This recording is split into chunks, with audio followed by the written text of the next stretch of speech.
Boa noite, Guarulhos. Hoje é sexta-feira. Está iniciando mais um debate Guarulhos. E olha, muitíssimo obrigado pela sua companhia. Comigo, Lucas Braga, corintianíssimo. Ao lado de outro corintianíssimo, Felipe Poi. Você acompanha pelo Facebook do Guarulhos em Destaque e também pelo youtube.com/Guarulhos em Destaque. Seja muito bem-vindo, meu amigo, camarada Daniel Viso. Boa noite. Boa noite, Geraldo. Boa noite a todos vocês que nos prestigiam. Tem outro convidado, consultor internacional, ainda não.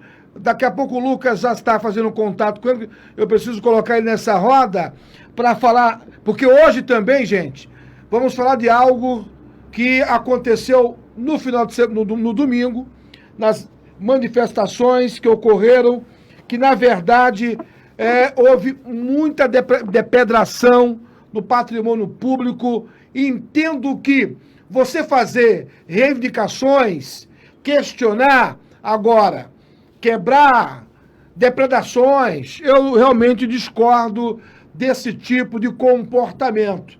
Tá já tudo ok, não, Lucas? Tem que aguardar um pouquinho. Tá ok?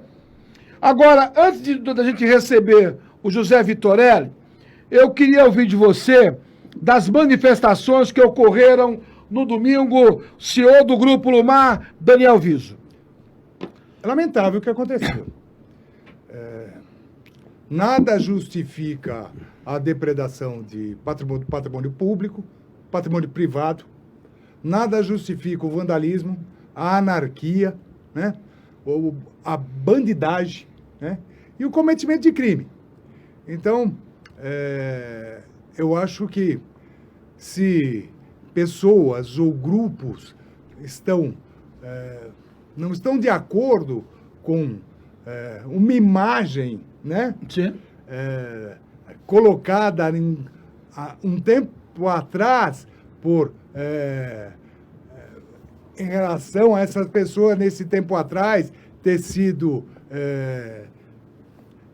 não estar condizente, melhor dizendo, com os momentos atuais em razão de suas práticas, isso é momento histórico. Foi aquele momento histórico, naquele momento, hoje... Ô Geraldo, eu costumo dizer que há muito pouco tempo atrás todo mundo fumava dentro do avião. Hoje não pode. Sim. Então, as pessoas têm que respeitar o momento histórico. Senão, daqui a pouco vamos estar fazendo o que fez o ISIS na Síria e no Iraque. Lá todo mundo ficou... censurou aqueles atos do Estado Islâmico. E aqui não. Esse é um atentado contra a ordem pública. E eu fiquei mais chateado em não perceber a ação da Guarda Civil. Isso no caso do Borba Gato, da Polícia Militar. Eles estão presenciando o cometimento de um crime, nada fazem. Então, eu acho que a gente tem que refletir sobre essa situação e não pode permitir que isso aconteça mais. Nessa roda de discussão, deixa eu chamar o consultor internacional José Vitorelli. Boa noite, José Vitorelli. Boa noite a todos. Boa noite, Daniel Viso. Boa noite. Um prazer poder estar aí com vocês, né? Sempre em alto nível de conversas. Sempre tenho muito a aprender com vocês. Agora, a gente abriu o programa falando do que aconteceu no domingo, né? Depredações.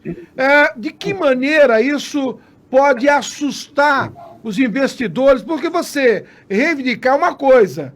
Agora, depredações, com a sua visão de consultor, business, o que você pode falar a respeito? Eu acho que a minha visão, na verdade, não seria de negócios, mas sim de cidadão. Eu creio que é inaceitável qualquer tipo de depredação, de destruição, qualquer que seja referente a um patrimônio público. Nunca se justifica e ações têm que ser tomadas, ainda que apresente-se aí um grupo que reivindica a autoria. Isso mostra claramente uma rebeldia descabida. A rebeldia ela tem o seu valor, eu diria. porém, quando ela ultrapassa o direito, justamente o direito das questões públicas, do patrimônio público, já não é mais um caso de direitos e discussões, mas sim um caso policial. Então, temos que entrar, na minha visão, um posicionamento para buscar apurar os responsáveis e, é claro, trazer à discussão qual é a razão por trás de assumir esse tipo de vandalismo, que eu poderia dizer assim. Então, creio que cabe uma discussão, mas o posicionamento é fundamental e é um patrimônio público, não há o que discutir, mas sim buscar os responsáveis e buscar a apuração e a devida reparação desse estrago que foi feito. Agora, como é que você viu essas manifestações, Daniel, em todo o Brasil? Qual é a tua avaliação? Olha, eu acho que democracia é isso. Nós temos que entender que as pessoas têm que se manifestar pró e contra determinada situação, candidato, partido, momento político atual, mas isso tinha que ser feito de forma pacífica, sim, ordeira, sim, organizada, sim, autorizada, sim, né? Mesmo porque esse modelo que nós encontramos ou vivenciamos no final de semana, que me desculpem aqueles defensores da esquerda, mas ela só vai perder espaço se continuar agindo dessa forma. O brasileiro, o povo de bem, não quer isso, né? Então, não vai haver representante, né? Se não encontrar um de centro ou alguém, assim, o governo vai se manter aí, e por seus méritos. Porque quem em sã consciência vai querer abraçar a causa da destruição? Ninguém. Agora, como é que você vê aí os partidos manchete do Estadão elevam verba para fundações que são menos fiscalizadas? E o montante do fundo eleitoral, mais de 5 bilhões, e tem um agravante, me parece que as empresas vão voltar a poder patrocinar partidos políticos. Como é que você vê isso? Eu acho que a legislação eleitoral no Brasil, ela mais atende os anseios do político do que a própria eleição como um todo. E é evidente que seria utópico imaginar que ninguém precisa de recurso para fazer eleição, porque precisa de dinheiro. Mas eu acho que ficar elevando o valor de fundo eleitoral, fundo partidário, a cada aprovação de lei de diretrizes orçamentárias é um absurdo. Então, imagino até que a própria justiça eleitoral deveria inibir esse tipo de coisa, né? Então, agora, quanto à questão de financiamento privado de campanha, então, também é temerário fazer com que as empresas possam financiar campanhas. Porque aquele candidato ou aquele partido que não tem projeção, que não conhece os grandes empresários ou os seus anseios, ele não vai ser eleito nunca. Então, a gente estaria aí aviltando um pouco esse conceito democrático eleitoral, né? Então, eu não sou a favor disso, não. Mas, e também não sou a favor de que se aumente esse fundo eleitoral desnecessariamente e, obviamente, espero que o presidente da República vete esse aumento aí inserido na lei de diretrizes orçamentárias. Agora, a visão do consultor José Vitorelli, nós temos reforma tributária parada, aí de repente os partidos se unem para aumentar o fundo partidário. O que está acontecendo em Brasília, Zé? O que acontece na minha visão de cidadão é que, como sempre, nós precisamos buscar o posicionamento como cidadão que somos, não permitir que o Congresso tome decisões sem a devida consulta, porque essa decisão por o aumento do fundo foi tomada sem que a maioria soubesse, como se fosse na calada da noite. Isso daí é mostrar que não há transparência em muitas decisões tomadas pelo Congresso, o que deixa realmente críticas enormes de vários lados, né? Eles triplicaram o fundo, agora nós temos aí um grupo de deputados entrando com uma ação para que se reduza, mas nós sabemos que no final será mais uma pizza, infelizmente, onde nós, como cidadãos, ficamos sempre desprotegidos. O que nós vemos aí é uma falta de controle, uma negociata, infelizmente, contra a sociedade, o que não é aceitável. E as manifestações, aí fazendo uma observação sobre os comentários do Daniel, eu creio que elas são necessárias, elas devem ser democráticas, porém, elas não podem ter um cunho político, porque o que nós vimos, Daniel, e vocês todos também, Geraldo, perceberam é que existe os grupos de oposição claramente se organizando para as próximas eleições. Então, é uma movimentação com um cunho totalmente eleitoreiro e não de posicionamento democrático em prol da cidadania. O que nós precisamos é voltar a ter as manifestações que nós tínhamos ali no período antes de 2018, onde nós íamos para a rua e nós pleiteávamos pelos nossos direitos, porque o cidadão de boa memória, ele não esquece de tudo que aconteceu no passado. Em termos dos políticos, tudo que houve. Eu não tenho um político que eu possa te dizer lá de Brasília, Geraldo, que eu diga que é bom, que não é. Não é essa a minha intenção. Porque existem bons cidadãos e bons políticos. Nós sabemos disso. Na nossa cidade temos bons políticos.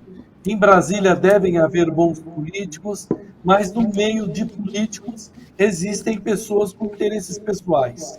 Então eu creio que precisamos nos posicionar como cidadãos, independente de ser de partido de direita ou de esquerda, mas em prol da cidadania e pressionar os nossos representantes para que eles pensem duas vezes antes de colocar emendas ou decisões que vão contra o interesse público. Daniel Viso, a manchete da revista Veja dessa semana fala da retomada gradual da economia. Você, como CEO do Grupo Lumar, esta retomada está acontecendo? No meu segmento, eu tenho segmento de prestação de serviços, onde a empresa utiliza mão de obra intensiva. Limpeza e conservação, atividade de recepção, call center, portaria, vigilância, escolta armada. Isso não está ocorrendo. Mesmo porque os grandes contratantes, eles diminuíram drasticamente suas plantas e suas contratações. Quando a economia vai mal, Geraldo, atividade de serviço, esse tipo de atividade é a primeira a ser atingida. E a última a retomar, né? Então, eu acredito que nesse segmento, e em outros também, essa retomada deve começar final do ano que vem. Nada sinaliza com um aquecimento desse setor de serviço assim abruptamente. É gradual. Gradual. Em que pese, Geraldo, as ações até do governo federal, né, em relação a turismo, né, a injeção de recursos nesta área. Então, essas áreas elas precisam também de programação, de projeto, né? Então, vai demorar bastante. Nós estamos sentindo, em que pese eu comentar que o próprio Ministério do Trabalho agora, provavelmente, ele volta a existir, né? O Ministério do Emprego e da Previdência, aí sob o comando do Onyx Lorenzoni, em que pese não haver muita complacência dos órgãos fiscalizadores, inclusive para essa questão de aprendiz, né? Jovem aprendiz, não tem nem escola, mas a empresa tem que cumprir cota, é umas coisas meio só no Brasil mesmo. Mas eu acredito que essa retomada vai ser muito lenta. Ainda o empresariado desse setor vai sofrer muito, porque ele empregou intensivamente, ele perdeu contratos, ele teve que fazer rescisões, ele perdeu aquele time, ele investiu muito em treinamentos, em qualificações, e aí ele pagou a conta, né? Muitos fecharam, muitos estão em dificuldades financeiras, né? É um setor onde o governo deveria olhar um pouquinho mais para ele, desonerar da obrigação desse setor recolher lá o famigerado 5S, né, que eu sempre venho aqui falar, eu sou defensor disso, né? O prestador de serviço, a empresa desse segmento, ele não tem benefício por arrecadar 5,8% da folha de pagamento no 5S. Imagina, Sesc, Senai, Sebrae, Senat. Aonde que você vê a atividade de serviço nisso? Não existe, né? Tá? Beneficiando a indústria e o comércio. Então, isso é uma impropriedade. A outra é tributar o valor bruto da prestação de serviço sem destacar aí a mão de obra. Deveria tributar só a margem bruta, né? Não é taxa, é margem bruta. Porque o resto... Agora, o empresário ele já paga salários, encargos e benefícios para todos os funcionários. Sim. Aí ele tem a margem dele. Aí tem o tributo sobre tudo, não, é sobre a margem. Mas, se fizer isso, parece que o governo vai deixar de arrecadar muito.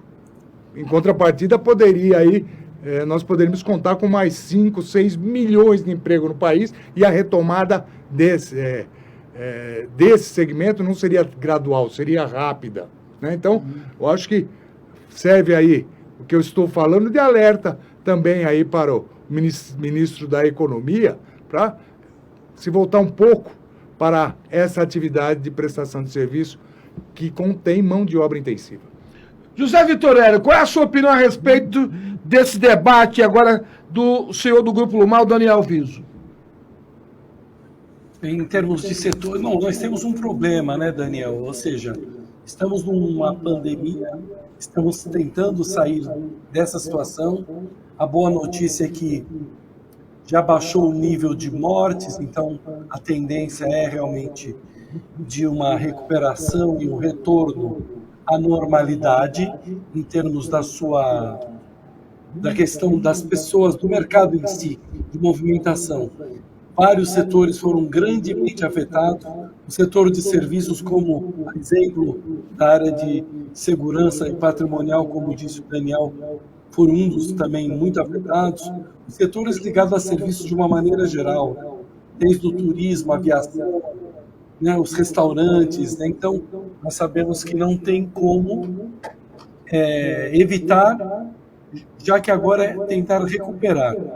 Muitas das ações têm que ser tomadas através do governo, dando seus incentivos e desonerando.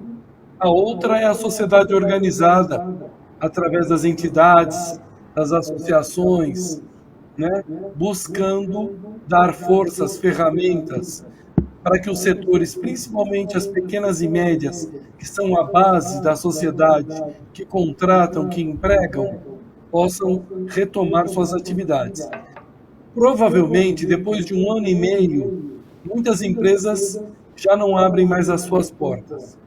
Já finalizaram, Muitas médias empresas estão sem capital, sem fluxo de caixa e provavelmente terão muitas dificuldades em tomar ações de investimentos. Então, nós precisamos pensar saídas. Sabemos que alguns setores avançaram apesar da crise, e as lições que nós podemos tomar desses setores é tentar migrar para o seu negócio, para a sua realidade, né? E daí poder melhorar. Então, eu faço aí, através daquele artigo, último artigo feito, eu faço vários pontos, levanto aí formas que as empresas podem tentar buscar, ou seja, buscar visibilidade digital, buscar agilidade, independente do tamanho, na prestação de serviços, né? Buscar se especializar, entrar no e-commerce, né? Que é fundamental, né? Buscar fortalecer a cultura de trabalho para não perder seus funcionários, buscar colaboração com empresas do mesmo setor. Hoje nós falamos em joint ventures criativas. Então, uma empresa de um setor se junta com outra de outro setor e compartilham uma estratégia para crescimento, né? Tecnologias disruptivas. Os caminhos são diversos, mas a sobrevivência só acontecerá para aquela empresa que agir rapidamente, se adaptar ao digital, buscar formas de valorizar suas equipes, porque aqueles que ficarem na sua equipe são as pessoas versáteis que vão lutar junto com a empresa.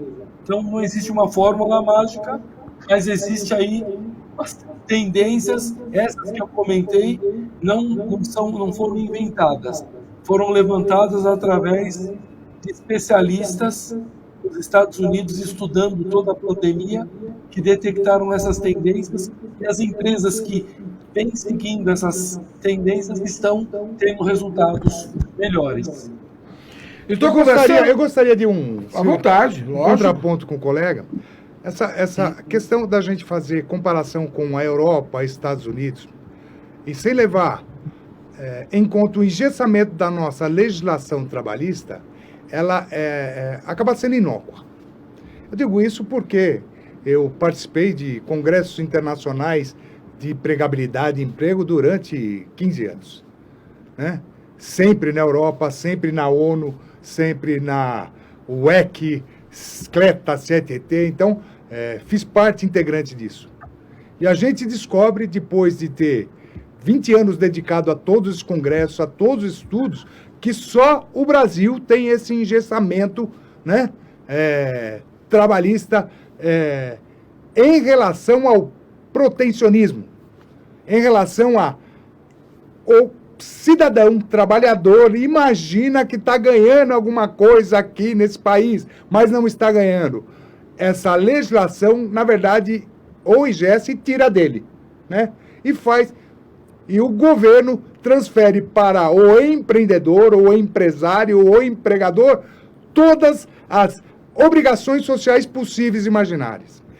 Enquanto nós continuarmos com a legislação desse jeito, nós seremos um país de economia fraca. Não adianta ser um país pujante, um país continental, né? Uhum. Se continuarmos com esse tipo de legislação. Então, desculpe, eu tinha que fazer esse comentário em relação a como muita gente e como todo mundo parece que traz dados de outros locais. A nossa realidade aqui é uma. A nossa realidade aqui é outra, e os grandes investidores, os mega investidores, aqueles que realmente poderiam aportar dinheiro no Brasil, daqui não vem. E se vem, vai embora e deixa aqui, porque eles não aguentam essa pressão como o empresário brasileiro não está aguentando. Então, fica aí a dica de novo, né? É uma questão política de 513 deputados federais, de 81 senadores, né, daqueles que adoram mamar na teta do governo, da administração pública como um total. Agora, eu já falei com muitos, centenas, e às vezes eu pergunto, quantas carteiras de trabalho o senhor assinou? Nenhuma. E quanto tempo o senhor está aí nessa, né, politicazinha do favorecimento? 40 anos, 50 anos. Então, eu sei, porque eu assinei centenas, milhares e milhares de carteiras de trabalho. Então, e a gente sente na pele quando vê que parece que o pessoal dá com uma mão para o empregado, né? Tira do empregador, e quem está se beneficiando com isso mesmo é a política e o político. Estou conversando com o senhor do Grupo Lumar, também José Vitorelli, consultor business. Ele faz parte também da Associação Comercial. Eu vou pedir a vocês um intervalo de 1 minuto, um break news, para a gente molhar aqui as palavras. Daqui a pouco a gente volta. Grupo Lumar, soluções integradas na prestação de serviços especializados. Tradição e tecnologia em segurança e terceirização. Portaria, controle de acesso, manutenção predial, limpeza e conservação. Vigilância patrimonial, escolta armada, segurança pessoal, facilities de recepção, qualidade, credibilidade e transparência a serviço de você e da sua empresa. Entre em contato e solicite uma cotação. Acesse grupolumar.com.br.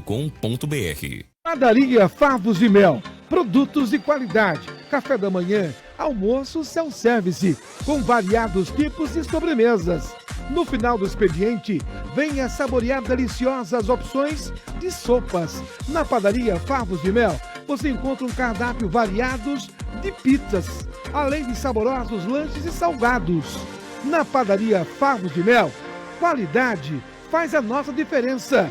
Avenida Dr. Timóteo Penteado, 3640. Telefone 286-7500.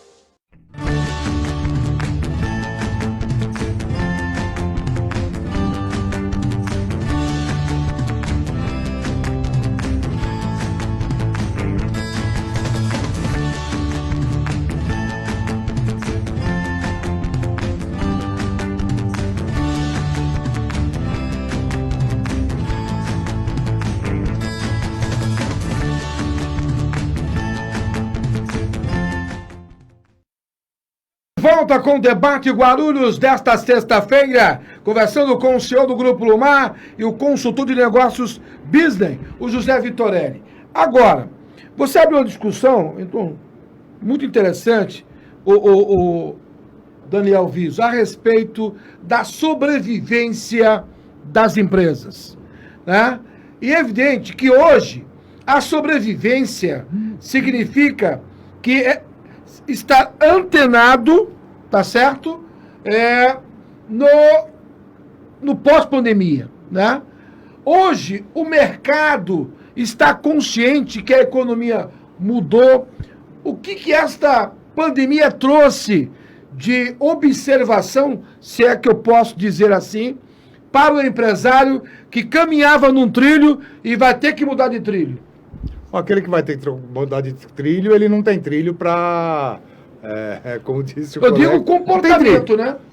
Porque ele não se preparou, ou se preparou, mas ele não estava...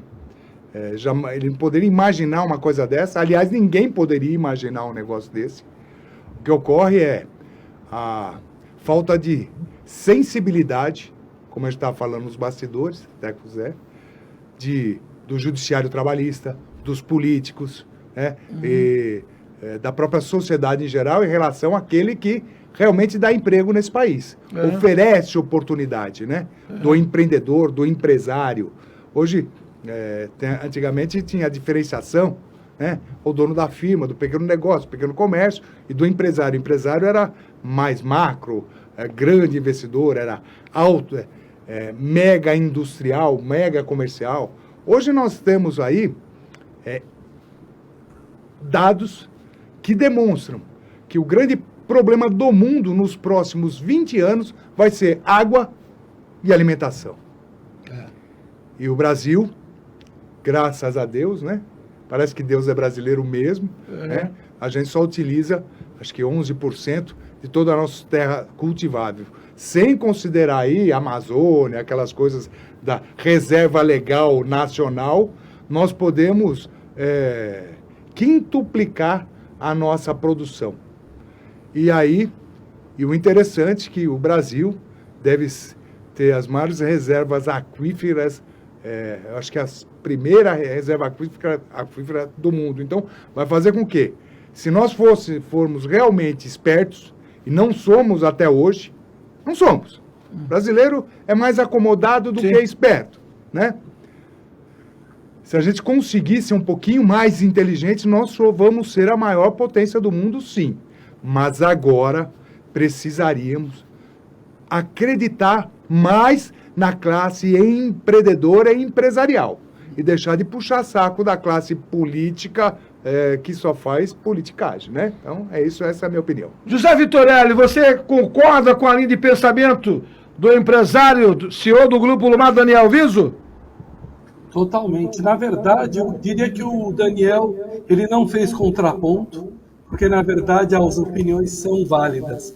E eu concordo com o Daniel na questão de sobreviver a um país que dificulta as coisas, para aquele que quer ser empreendedor. Não é mesmo, Daniel? E eu concordo plenamente com você. Temos que analisar com cuidado tudo que vem, todas as tendências. Temos que continuar buscando, pesquisando, buscando alternativas para melhorar nossos processos, né? Nossa dinâmica, fortalecer as nossas equipes. Esse é o caminho. E eu creio que nós temos aí, além de tudo, um exercício de cidadania, de posicionamento perante as autoridades, porque nós vivemos em um país desigual, né? Há mais de 500 anos, né? Desigual. E a desigualdade começou há muito tempo, onde temos um enorme contingente de pessoas que precisam de dignidade. E nós, por exemplo, eu faço parte da Associação Comercial, talvez até comentei isso com o Daniel, e do Ciesc. Nosso foco também lá é fortalecer o pequeno, porque nós entendemos que o pequeno é aquele que realmente entrega, que dá oportunidades. As grandes empresas têm um valor enorme, mas só podemos valorizar os pequenos levando ferramentas para que eles cresçam, trazendo crédito. Essa é a política, né, Daniel? Trazer crédito para o pequeno, essa é a verdade, desonerando folha. É isso que nós buscamos e brigamos lá. Então, nós estamos hoje em contrato com as entidades, com a academia, que é importante ter e trazer conhecimentos. E mais do que isso, capacitar todos aqueles, principalmente na base da sociedade. Olhe quantos exemplos nós temos, por exemplo, nas favelas, empreendedores surgindo em meio em que nós nem imaginávamos. Hoje, grandes marcas querem entrar nesse universo, mas não conhecem. Então, nós temos aí um potencial enorme. Eu concordo também com o Daniel que nós temos um país que é do futuro, porém, infelizmente, mal administrado, né? E que leva a consequências enormes no dia a dia. Por outro lado, eu vejo que nós brasileiros somos heróis, porque sobreviver a um país num nível de um empresário, de um empreendedor, a exemplo do próprio Daniel, é muito difícil.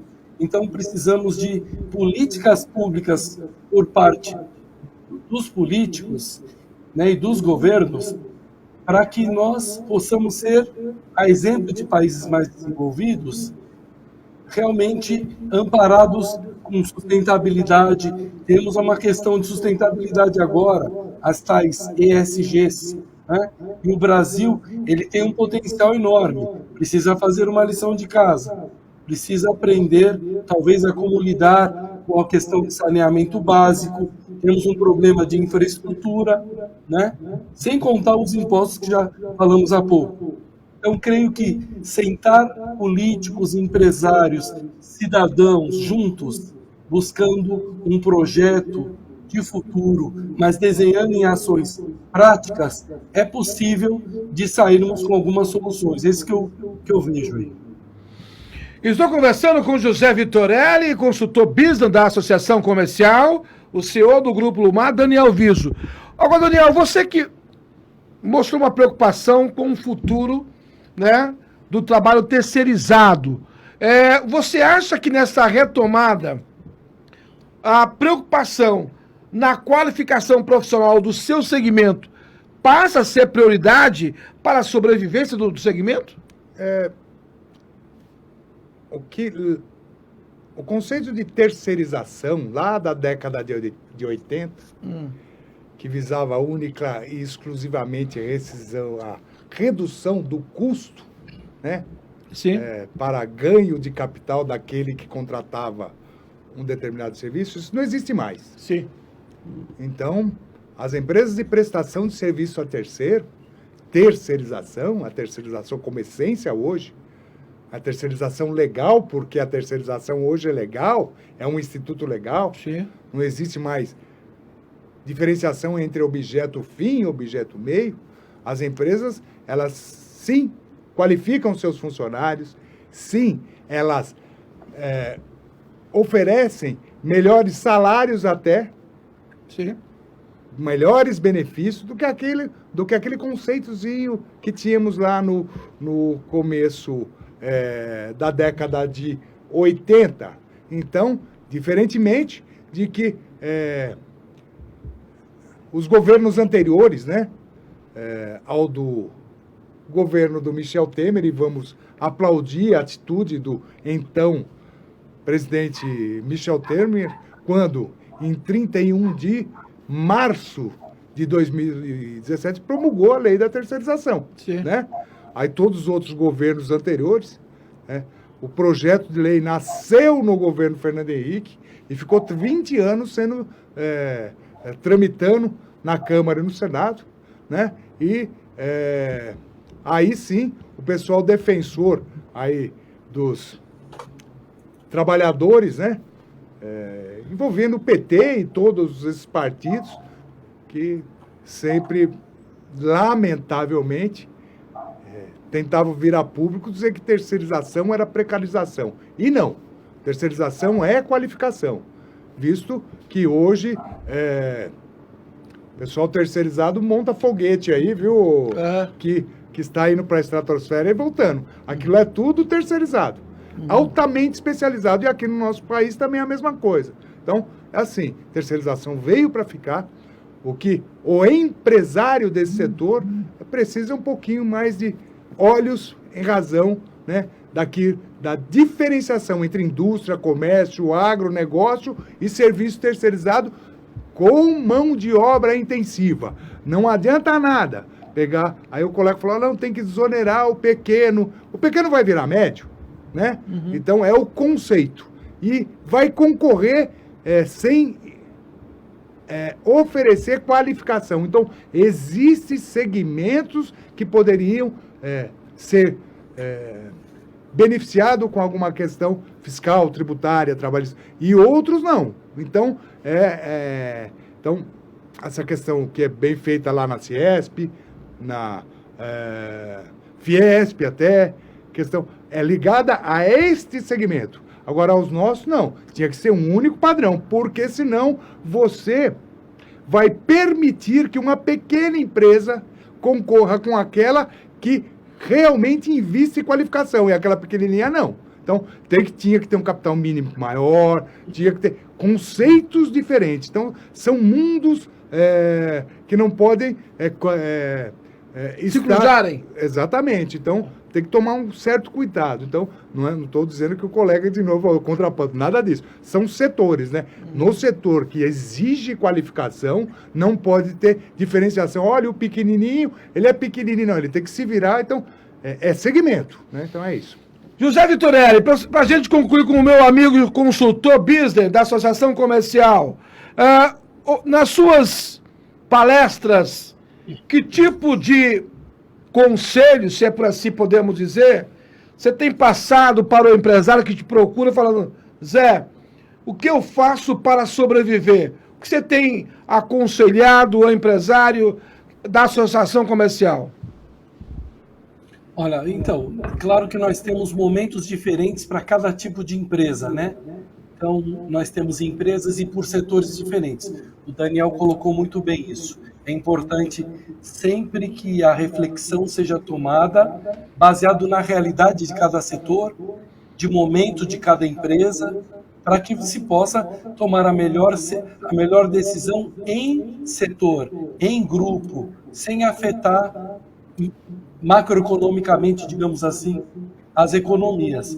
Mas, assim, de uma maneira geral, o meu foco tem sido o pequeno e o médio. Até porque os grandes empresários já estão organizados, já têm suas equipes executivas pensando, né, na sua sustentabilidade. Mas eu creio que são vários os caminhos, olhando para a nova situação de pandemia, buscar a visibilidade digital é uma delas, né? Buscar a agilidade em seus processos, né? Porque hoje tamanho não significa potencial para mudanças rápidas de foco, em qualquer que seja o setor, marketing, serviços, não importa. O que importa é quanto mais rápido uma empresa for capaz de se adaptar às mudanças, melhor serão os seus resultados. Então é buscar produtividade, fortalecer suas equipes, buscar um caminho de digitalização e de e-commerce, melhorar através da colaboração com seus pares, ou seja, empresas do mesmo setor, em que possa haver troca de tecnologias e se organizar em prol de um crescimento do mercado. Eu tenho olhado também para o mercado internacional. Hoje, pequenas e médias empresas já conseguem olhar para o mercado internacional e exportar tanto produtos como serviços. Nós temos em Guarulhos um exemplo de uma empresa de software que está começando a negociar com a Colômbia. Então, existe um grande potencial para as empresas que se organizarem, buscarem a tecnologia, fortalecerem os seus times e trabalharem em colaboração. José Vitorelli, muitíssimo obrigado. Até uma próxima oportunidade, meu amigo. Um abraço. Daniel, um prazer poder falar com você. Prazer é meu. Admiro demais a Alumar e espero que vocês continuem aí fazendo muito sucesso, porque o setor de segurança é um setor fundamental, patrimonial também. Então, desejo sucesso para vocês. Geraldo, muito obrigado. Sucesso a todos. Ficamos à disposição. Obrigado. Daniel Vias, um debate super interessante, até porque hoje a sociedade precisa ouvir lideranças empresariais como você. Obrigado, Geraldo. Um grande abraço, prazer em te encontrar, né? Grande abraço virtual, né? Mas tá valendo, né? Tá valendo, não tem problema nenhum. Então, pessoal,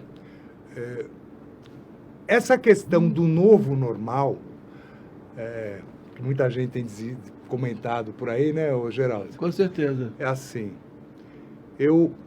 tem nada de novo, né? O que nós temos é fazer aquilo que fazíamos, fazer melhor. Com certeza. E com uma nova consciência, né? E esperar que todos entendam e se unam. A gente precisa de união nesse momento. Verdade. E é união no ambiente de trabalho, é união na sociedade, é união em casa, né? É mais reflexão, mais compaixão, né? E solidariedade. Eu acho que essa é a mensagem que eu deixo hoje para vocês, tá bom, pessoal? Grande abraço, até semana que vem. Esse foi o Daniel Viso, CEO do Grupo Lumar. Comigo teve o Lucas Braga e o Felipe Poi. A seguir tem um espaço dedicado a especialista em mecânica. Prisma LTZ 1.0 8 válvula 2015. Você tem esse veículo?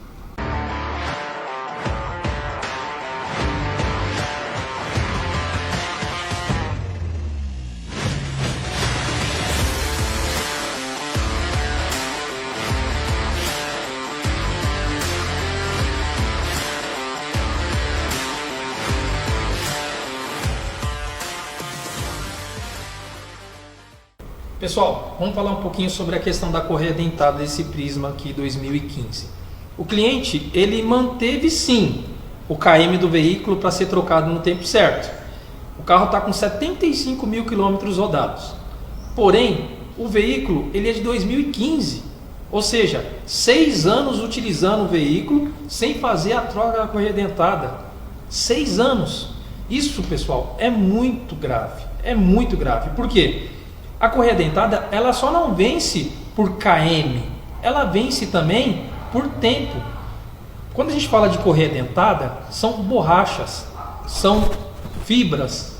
Eu vou mostrar para vocês aqui uma correia dentada, que é a desse veículo, original do carro. Ela está toda trincada. A gente consegue avaliar que ele existe um monte de trincas nela, que por muita sorte ela não se rompeu.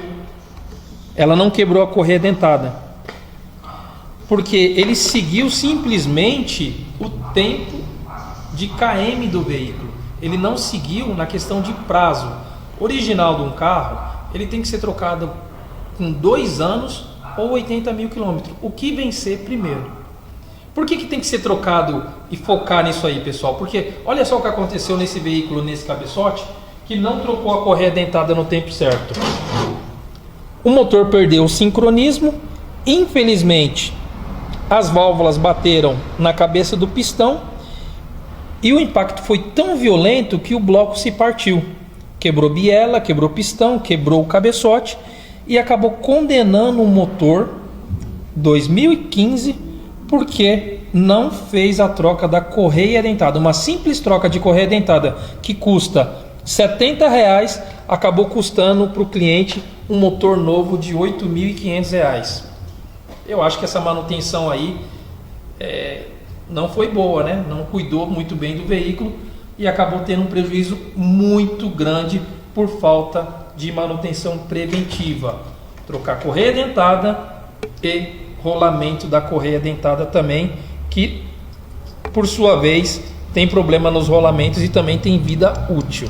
Legal, pessoal? Foca nisso. Correia dentada tem tempo e KM para ser olhado no seu carro, tá bom? Pessoal, vamos falar também sobre um pouquinho questão de velas.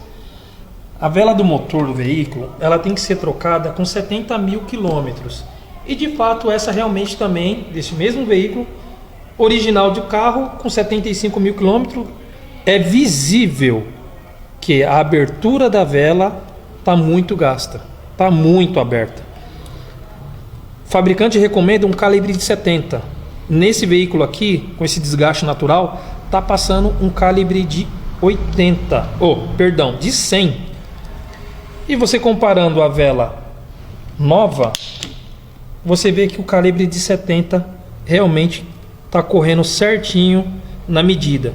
É muito importante conferir o calibre também, pessoal, na vela nova, porque no manuseio, na entrega da autopeça ou no próprio estoque da autopeça, por ela ser de louça e muito sensível, ela pode cair, levar um impacto e acabar rompendo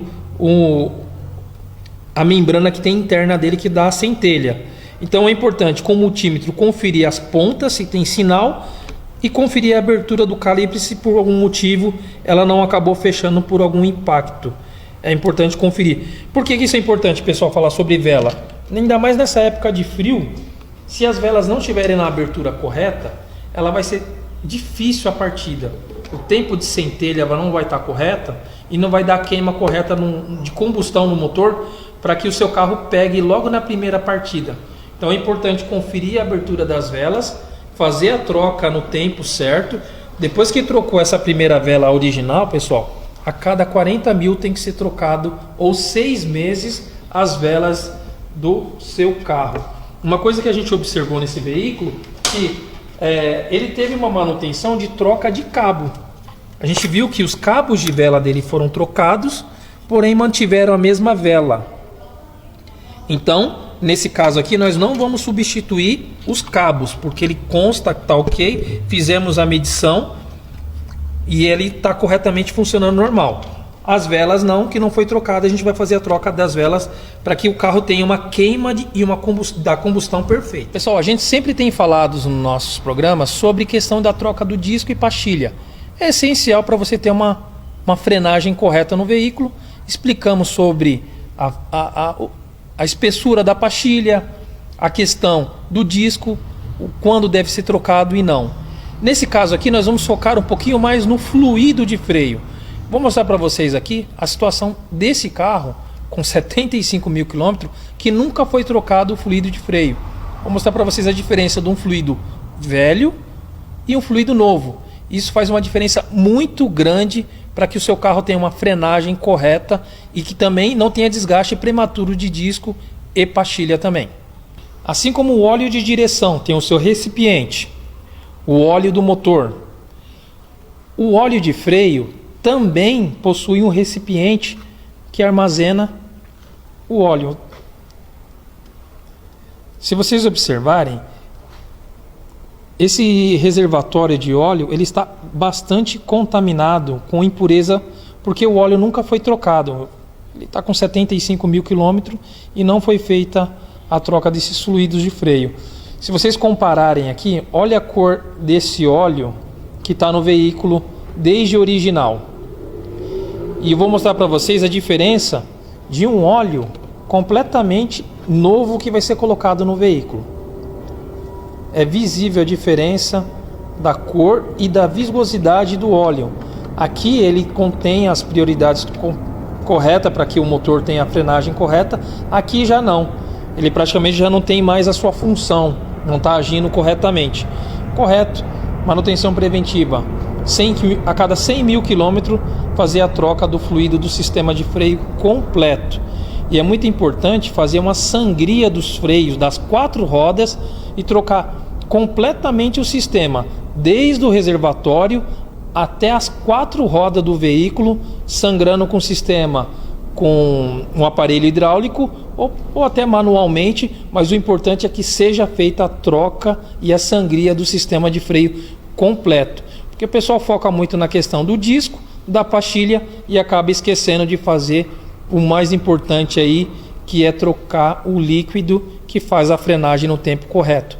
E aproveitando que vai fazer a questão da manutenção dos freios, conferir os flexíveis que também são de borracha, conferir as pinças de freio, acabar lubrificando elas, que é importante, para que você não tenha um problema de, numa emergência, você não ter a frenagem correta no seu veículo, tá bom, pessoal? Filtro de combustível. É importante vocês seguirem também uma regra muito importante sobre a questão da seta. Ela tem um indicador aqui que menciona o lado que tem que ser montado esse filtro de combustível. Essa setinha, ela indica a posição que tem que ser instalado, que é direcionado para frente nos bicos injetores, ou seja, do tanque de gasolina com a seta direcionada para os bicos injetores. Filtro de combustível, pessoal, é muito importante também fazer essa manutenção a cada 20 mil quilômetros, fazer a troca de filtros. Ainda mais hoje, infelizmente, com tanto combustível problemático que estamos tendo, é importante fazer essa troca para que você não tenha um problema de entupimento nos bicos injetores e aí de manhã o seu veículo acaba não pegando, que acaba contaminando e entupindo seus bicos injetores. Ok? Pessoal, essa foi a dica do dia. Manutenção preventiva do Prisma 2015, ok? É muito importante vocês seguirem essa risca de manutenção para evitar um problema mais grave aí com o veículo, que uma simples manutenção acabar tendo que trocar o motor. Isso é muito importante vocês ficarem atentos, tá bom?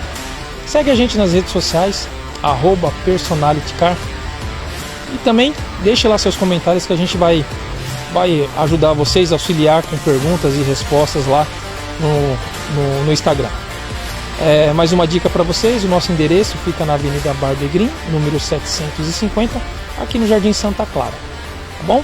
Personality Car, para você ir mais longe hoje.